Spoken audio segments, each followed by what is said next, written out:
오늘 본문 가운데 먼 길을 떠나는 한 여행자가 등장합니다. 얼마나 힘든 여정이었는지 그는 해가 지자마자 곧 잠을 청하려 합니다. 사실 그 당시에 많은 여행자들은 날씨가 너무 더워서 해가 뜨기 전 새벽에 여행을 시작하고 가장 뜨거운 이 오후에는 잠깐 쉬었다가 또 해가 지면 다시 여행을 시작합니다. 그것이 일반적인 경우였죠. 그런데 이 여행자는 뭐가 그렇게 힘들었는지 해가 지자마자 금방 잠을 청합니다. 사실 이 여행자의 여정이 힘든 여정이긴 합니다. 부엘세바에서 하란까지의 거리는 직선 거리로 800km입니다. 여러분, 이 800km를 걸어간다? 쉬운 일이 아니죠. 얼마나 힘든 길입니까? 광야를 통과하는 것입니다. 변변한 교통수단이 없기 때문에 걸어가야만 합니다. 자칫 목숨이 위태로울 수 있는 그러한 상황 가운데 처할 수 있는 아주 험난한 여정입니다. 그런데 사실 이 여행자를 힘들게 하는 가장 큰 이유는 먼 거리보다 그의 상황이었습니다. 그의 마음이었습니다. 그를 늘 지지해 주던 어머니도 사랑하는 사람들도 함께 할 수 없습니다. 왜냐하면 그는 지금 도망치듯 집을 나왔기 때문입니다. 자신의 형이 받아야 할 축복을 그의 아버지를 속여 그가 가로챈 것입니다. 형은 그 사실을 알고 대노하고 공공연히 자기를 죽이겠다 이야기했습니다. 그러니 여러분, 그가 어떻게 집안에 남아 있을 수 있었습니까? 그저 집을 떠나는 수밖에 없었습니다. 이제 집을 떠나면 언제 고향으로 돌아올지 알 수 없습니다. 잘못했다가는 부모님이 살아계시는 동안 다시 돌아올 수 없을 것 같습니다. 또한 그를 힘들게 하는 것이 있습니다. 바로 그의 불투명한 미래입니다. 그는 하란 땅에 대해서 잘 모릅니다. 어머니의 고향이라는 것, 그것 외에는 아무것도 알 수 없습니다. 또한 그가 의탁해야 할 이 외삼촌도 한 번도 만나보지 못했습니다. 불확실과 모호함, 여러분, 깜깜한 밤처럼 이 여행자의 미래는 어둡기만 합니다. 그렇습니다. 여러분, 바로 그 여행자가 야곱입니다. 800km의 여정도 그를 힘들게 하지만 그를 더 힘들게 하는 것은 그를 여태까지 지지해주고 함께했던 어머니, 가족들, 이웃들과 함께할 수 없다는 것입니다. 누구의 도움도 기대할 수 없습니다. 이제 모든 것을 자신이 알아서 해야 합니다. 자신이 의탁해야 할 이 하란 땅에서 어떤 일이 벌어질지 알 수 없습니다. 답답합니다. 육신도 마음도 많이 지쳐 있습니다. 그러니 그는 이 광야의 여정이 마치 자신의 삶의 끝과 같다라는 생각을 합니다. 저는 이 본문을 묵상할 때마다 이 야곱에 누워있는, 좌절해 있는 그 마음이 제 마음처럼 느껴집니다. 여기 있는 성도님들도 아마 어느 정도 야곱의 마음이 이해가 될 것입니다. 여러분은 어떠십니까? 여러분은 어떤 길을 걷고 계십니까? 여러분이 걷고 있는 길은 지금 시온의 대로입니까? 아니면 막힘없는 8차선 도로 위를 걷고 계십니까?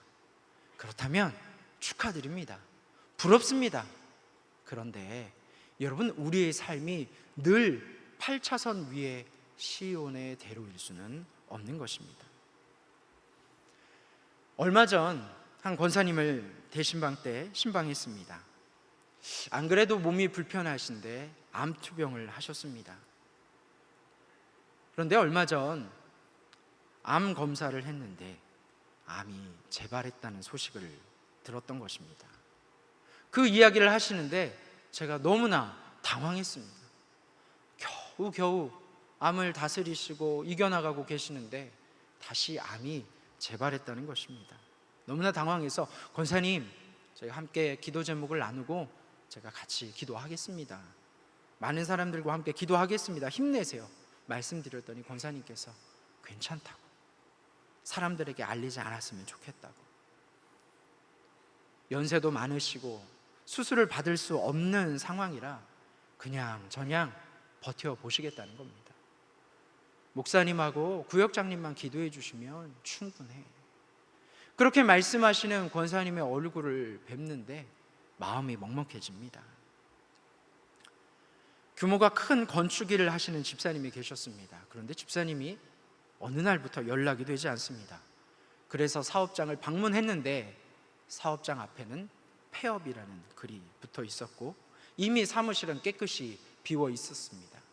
수소문 끝에 집사님을 찾아가 뵀는데요, 알고 봤더니 최근 하는 공사가 이 자재값이 너무 올라 이 계약한 대로 공사를 진행하면 계속 손해라는 겁니다. 그래서 할 수 없이 위약금을 물어주고 공사를 중지했는데 문제는 거기서부터 생겼습니다. 일이 더 이상 들어오지 않는 것입니다. 한 달, 두 달, 석 달, 세 달 동안 함께하는 사람들에게 월급을 주지 못하고 결국에는 일을 정리하게 되셨다고 합니다. 가족들한테도 너무나 미안한데 세 달 동안 월급을 못 준 그 직원들을 생각할 때마다 마음이 너무 괴롭다는 것입니다. 목사님 어떡하죠? 목사님 어떡하죠? 말씀하시는데 제 마음이 하늘이 무너지는 것 같았습니다. 도저히 앞이 보이지 않습니다. 지금까지 도움이 됐던 것들이 하나도 도움이 되지 않습니다. 나와 함께 하던 사람들이 어느 순간 보이지 않습니다. 여러분도 겪어보셨습니까? 세상에 마치 나 혼자 덩그러니 떨어져 있는 것 같습니다. 아무도 내 말을 들어주는 것 같지 않습니다. 어떤 기대도 할 수 없습니다. 여러분, 만약 여러분도 그렇다면 여러분도 오늘 말씀에 나오는 야곱처럼 여러분의 광야에 서 계신 겁니다. 여러분은 지금 그 광야에서 무엇을 하고 계십니까? 다른 길을 모색하고 계십니까? 아니면 그 일을 일어서기 위해 다시 다른 기회를 엿보고 계십니까? 이 고통과 받아들일 수 없는 이 현실을 외면하고자 다른 것에 열중하십니까? 아니면 나에게 어떤 사람이 도움이 될지 여러분 주변을 두리번거리며 귀인을 찾고 계십니까? 그렇게 열심히 나만의 광야를 탈출하기 위해서, 그 광야를 벗어나기 위해서 오늘도 애쓰고 노력하고 최선을 다하고 있는데, 아둥바둥 최선을 다하고 있는데 다시 돌아보니 나는 제자리입니다. 아니, 차라리 제자리이면 다행입니다. 발버둥을 치면 칠수록 벗어날 수 없는 수렁에 빠져들어갑니다. 여러분, 광야는 그런 곳입니다. 벗어나려고 노력하고 애써도 벗어날 수 없는 곳, 들리지도 않고 보이지도 않고 누구도 대답해 주지 않는 곳, 여러분 그곳이 여러분 광야인 것입니다. 그래서 돌고 돌아 주님 앞에 서서 주님을 목 놓아 불러봅니다. 하나님 어디 계십니까? 하나님 왜 침묵하십니까? 십자가에 달려 당신의 광야를 지나셨던 하나님의 아들이신 예수님도 나의 하나님 어찌하여 나를 버리십니까? 하나님 앞에 외쳤습니다. 수많은 하나님의 사람들도 자신의 광야에서 하나님을 목 놓아 부르짖었습니다. 그러니 여러분 너무 좌절하지 마십시오. 나만 힘든 게 아니라 내 주변에 있는 함께하는 우리 모두가 지금 다 같이 광야를 걷고 있는 것입니다. 여러분 옆에 있는 여러분 성도님들의 얼굴을 한번 쳐다보십시오. 광야를 걷고 있는 것 같죠? 얼굴 표정이 말해주고 있습니다. 그렇게 목 놓아 소리를 지를 힘도 없이 쓰러져 있는 야곱은 금방 잠이 들었습니다. 그리고 그는 오늘 한 꿈을 꾸게 됩니다. 12절 말씀입니다. 꿈에 본즉 사닥다리가 땅 위에 서 있는데 그 꼭대기가 하늘에 닿았고 또 본즉 하나님의 사자들이 그 위에서 오르락 내리락 하고. 여러분, 긴 사다리가 그의 꿈에 보입니다. 그 사다리는 얼마나 긴지 땅에서부터 하늘 끝까지 다 있습니다. 그런데 더 자세히 보니 그 사다리를 하나님의 사자들이, 천사들이 지금 오르락 내리락 하는 장면을 보게 됩니다. 그런데 그 신기한 꿈속에서 더 놀라운 장면을 봅니다. 13절 말씀입니다. 또 본즉 여호와께서 그 위에 서서 이르시되 나는 여호와니 너의 조부 아브라함의 하나님이요 이삭의 하나님이라. 또 본즉이라고 해석된 그 부분을 직역하면 그리고 보라, 그리고 보라라는 감탄문으로 되어 있습니다. 미처 상상하지도 못한 이 엄청난 광경을 목격하고 이 놀라움을 금할 수 없어 지금 야곱은 감탄하고 있는 것입니다. 봐라, 무엇을 보라는 것입니까? 그 십자가, 그 사닥다리 그 맨 위에 바로 하나님이 계신 겁니다. 그런데 그 하나님이 바로 자기 자신을 쳐다보고 계신 겁니다. 여러분 상상을 해보십시오. 하나님이 지금 여러분을 쳐다보고 있습니다. 절망 가운데, 아픔 가운데, 괴로움 가운데, 실패 가운데, 좌절 가운데 쓰러져 있는 나를 하나님께서 지금 하늘에서 쳐다보고 계신다라는 사실입니다. 바로 그 맨 위에 하나님께서 자신을 보시며 말씀을 걸어오고 계십니다. 그리고는 그의 할아버지, 그의 아버지를 언급하며 그의 할아버지와 아버지에게 주셨던 그 축복의 말씀을 자신에게도 똑같이 약속하고 계십니다. 여러분, 하나님께서 이 사닥다리의 꿈을 보여주신 이유가 무엇일까요? 친히 자신을 야곱에게 보이시며 그의 선조들에게 주셨던 축복의 말씀을 하시는 이유는 무엇입니까? 여러분, 지금 야곱의 상황은 어떻죠? 지금 야곱은 헤어나올 수 없는 광야에 쓰러져 있습니다. 낭망해 있습니다. 넘어져 있습니다. 그런데 알고 보니 나는 그렇게 넘어지고 낭망해 있었지만 우리 하나님 여호와께서는 나를 놓지 않으시고 지금도 나를 위해서 하나님의 사자들을 통해 나를 향한 당신의 모든 계획들을 위해 지금도 애쓰고 노력하고 계신다라는 사실입니다.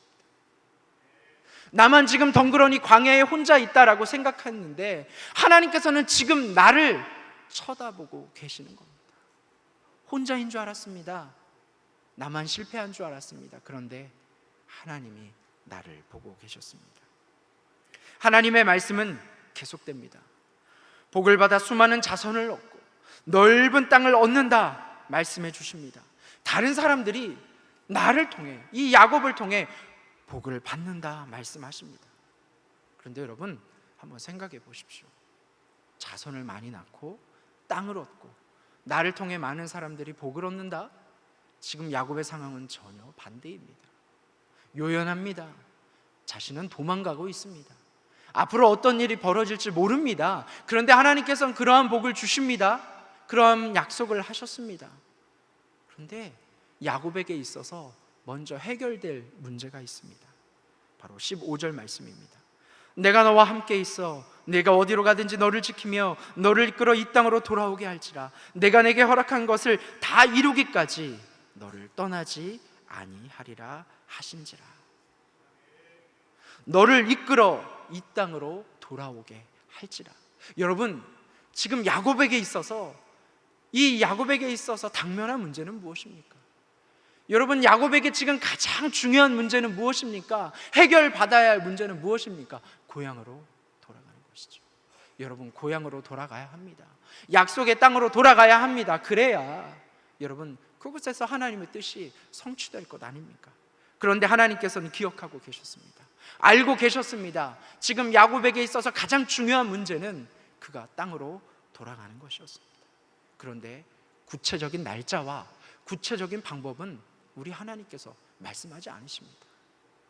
하나님께서는 말씀하시는 것은 이것입니다. 내가 너와 함께 있어 너를 떠나지 아니하리라.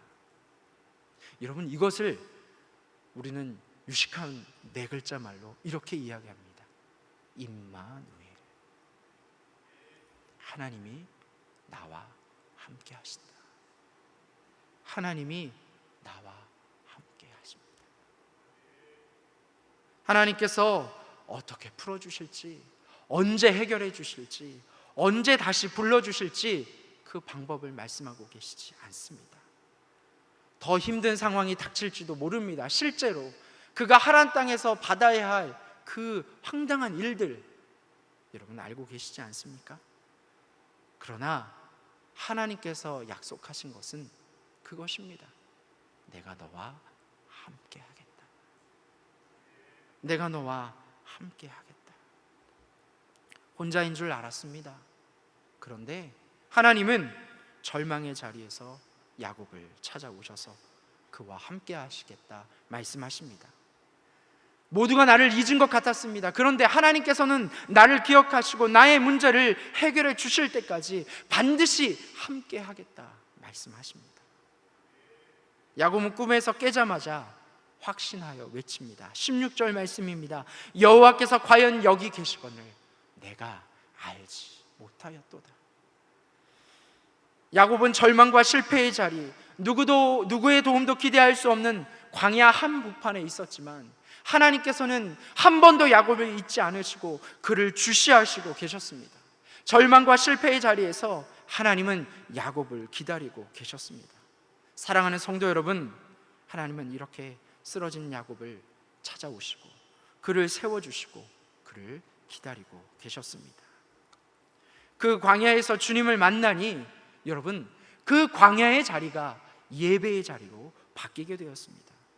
야곱이 그곳에서 하나님 앞에 예배를 드립니다. 제사를 지냅니다. 그리고 그곳 이름을 베델이라 부릅니다. 하나님의 집이라 부릅니다. 고난의 자리, 절망의 자리가 하나님이 임재하시는 예배의 자리로 바뀌게 되는 것입니다. 그래서 야곱은 다시 힘있게 일어나 하란 땅을 향해 걸어갑니다. 불안합니다. 걱정됩니다. 그래도 하나님이 함께 하시겠다라고 말씀하시니 그 말씀을 붙들고 믿음의 길을 걸어가게 되는 것입니다. 얼마 전 이 유튜브로 한 강연을 시청했습니다. 그런데 그 강연에서 이러한 퀴즈가 나왔습니다. 여러분도 한번 맞춰보십시오. 여러분이 지금 어두운 극장에 있는데요, 여러분 불을 켜지 않고 그 극장을 밝게 할 수 있는 방법은 무엇입니까? 여러분 알아도 대답하시면 안 됩니다. 여러분 어두운 극장에서 어떻게 불을 켜지 않고 그 극장을 밝게 할 수 있겠습니까? 정답은요, 눈을 감는 것입니다. 눈을 감는데 어떻게 밝아져요? 여러분, 우리의 눈은 어두운 가운데 있으면 빛을 받아들여서 밝게 보기 위해 이 홍채가 이 동공의 크기를 확장시킵니다. 그럼 빛을 많이 받을 수 있겠죠. 그러면 어두운 상황 가운데서도 조금은 보입니다. 여러분 아이러니하지 않습니까? 어둠을 이기기 위해서 어둠 속으로 들어가는 것. 우리는 비로소 광야에 들어갈 때에 우리의 문제의 실마리를 발견할 수 있게 되는 것입니다. 그러니 광야는 어찌 보면 우리의 근본적인 문제를 해결하는 그러한 실마리를 제공하는 것 같습니다. 말씀을 준비하는데요, 본문이 정해지지 않더라고요. 한 주 동안 기도하며 말씀을 묵상했는데 본문이 정해지지 않습니다. 여러분 사실 설교를 준비하면서 본문을 정하는 것이 설교 준비의 반입니다. 참 중요한데요, 본문이 정해지지 않으니까 마음이 참 불안하더라고요. 그래서 아까 언급했던 그 강연이 생각이 나서 가만히 눈을 감았습니다. 조용히 눈을 감고 있는데 한 주간에 바빴던 일들이 마음속에 막 일어납니다. 분주한 일상들, 또 내가 해야 할 일들이 계속 생각이 나니까 마음속은 더 불안해집니다. 바쁘게 뛰어다녔는데 어느덧 기쁨은 사라졌고 뭔가에 막 쫓기는 제 자신을 발견하게 되었습니다. 이때 저도 모르게 제 입을 통해 이러한 말이 나오더라고요. 하나님, 오늘은 좀 힘이 드네요. 그 고백을 하는데 제 마음속에 울컥하며 쏟아지는 것이 있었습니다. 아니었구나. 조금 힘든 게 아니었구나. 하나님, 좀 많이 힘드네요. 제가 많이 지쳐있네요. 제가 몰랐네요. 제가 하나님의 일을 하면서 제 마음 가운데 어느덧 하나님을 향한 기쁨은 사라졌습니다. 하나님의 일이 아니라 제 일이 돼서 그것 붙들고 지금 씨름하고 있습니다. 한 영혼을 향한 갈급한 마음도 사라지는 것 같습니다. 그렇게 하나님 앞에 저의 마음의 소용돌이를 아뢰고 있었습니다. 그런데 그때 비로소 알게 되었습니다. 나도 광야에 있구나. 지금 나도 광야에 있구나. 그런데 바로 그때 한 문자가 도착했습니다. 한 집사님께서 저에게 한 통의 문자를 보내주셨습니다. 문자의 내용은 이렇습니다. 목사님, 성경 일독했습니다. 만독 대행진에 올려주세요. 제가 요즘 먹고 사는 일에 변화가 있어서 요즘 교구 새벽 찬양에 못 나가고 있는 점 죄송하게 생각하고 있습니다. 여러분, 교구 목사가 얼마나 쪼았는지 새벽 예배 못 나왔다고 저에게 문자를 보내주셨습니다. 계속해서 문자의 내용은 이렇습니다. 안 하던 몸을 쓰고 하는 일을 하다 보니 여의치가 않네요. 구역 모임에도 못 가고 있어서 마음이 많이 그렇습니다. 저를 위해 늘 기도해 주셔서 감사합니다. 어쩔 수 없이 회사를 옮길 수밖에 없었던 그런 서러움과 허무함, 그 전에 해보지 않았던 힘든 고된 육체의 일을 하는 그 어려움, 하나님 앞에 나아가는 것이 가장 좋고 기쁜 일인데 고단함으로 나아가지 못하는 그런 아쉬움. 그런데 그 모습 속에서 집사님도 광야에 계시는구나, 어려우시구나, 힘드시구나 알게 되었습니다. 그런데요, 저는 그 집사님이 참 부럽습니다. 광야의 길을 걸어가는 그 여정 가운데서도 하나님의 말씀을 붙들고 계십니다. 감당할 수 없는 어렵고 억울한 일을 당하셨지만 그래도 하나님의 말씀을 가까이 하며 하나님을 붙들며 그 광야를 지나가고 있는 집사님의 모습을 보면서 참 부럽다. 그렇지, 우리가 가는 길이 그런 길이지. 하나님의 말씀을 붙들고 나에게 다가오시는 하나님과 함께 그 광야의 길을 걸어가는 것, 여러분, 그것이 저와 여러분의 모습인 줄로 믿습니다. 우리 사랑하는 안산자유교회 성도 여러분, 여러분의 광야는 어디입니까? 이미 지나셨습니까? 아니면 지금도 현재 진행 중이십니까? 아니면 그 광야가 점점 가까이 와서 괴로우십니까? 주님께서 우리에게 광야를 허락하신 이유가 분명히 있으실 겁니다. 오늘은 조금 힘들었지만, 많이 힘들었지만 주님께서는 이제부터 우리와 늘 함께 하신다 말씀하십니다. 우리의 광야의 그 고난의 자리가 예배의 자리가 찬양의 자리로, 기도의 자리로, 기쁨의 자리로, 능력의 자리로, 회복의 자리로 회복시켜 주실 줄로 믿습니다. 그 믿음으로 광야를 걸어가는 저와 여러분이 되시기를 주의 이름으로 간절히 축복합니다. 기도하겠습니다. 하나님 아버지, 오늘 우리는 우리의 광야에 찾아오시는 주님을 만납니다. 주님께서 우리를 위해 지금도 일하고 계시며 우리와 함께 하심을 고백합니다. 그 광야에서 주님과 함께 힘차게 다시 일어서서 주님을 예배하게 하옵소서. 오늘도 광야를 걸어가는 우리 모든 제일교회 식구들과 동행하시는 예수 그리스도의 이름으로 기도하옵나이다. 아멘.